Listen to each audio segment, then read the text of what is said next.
I mean, it looks great. So come on, Toto, what's your gut feeling? Is it going to be as fast as it looks beautiful? Well, good morning, first of all. It looks good. And I'm so happy that we've gone back also to the black livery, and we're going to talk about it in a second.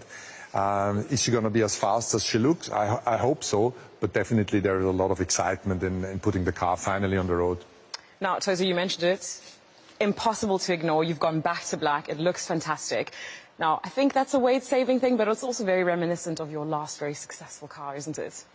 Exactly. When you look at where the story of the silver arrows came from, is that the Mercedes was put on track, the race car, it was white, overweight, which is a little bit of our story last year, and they scratched off the paint, and it ended up with bare aluminium, and the car made the weight.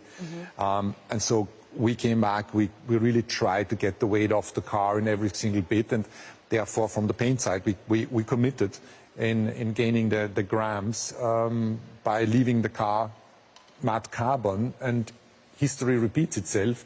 Just in this case, it's a modern material, it's carbon and not aluminium, and it's black. And on top of that, you know, we knew why we had a black car 2 years ago, and it just came together, and it's wonderful. Feels right, doesn't it? Feels right. Fantastic. Another thing that's wonderful is these lovely young people behind us. Well, you've got some apprentices as well as industrial placement students from Brackley and Brixworth here today, as well as some interns from your title partner, Petronas. Just how important is it for you to have these young, dynamic people working on your car? Yeah, but you've got to look dynamic also. Dynamic? Feeling dynamic? Good, yes, love it. When you come on campus today, there is so many young people, and you feel the buzz, the energy and the motivation. And that's great, because those interns and industrial placements are going to be part of the organization in a few years in more senior positions. And you can see that already today in the team.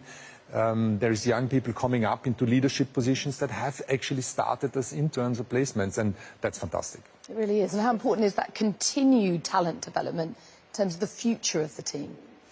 An organization or a race team is never a static organ. It's not like you can freeze it and say that's successful, we're going to keep it forever. You need to continuously evolve, and that's something which we embrace in the organization.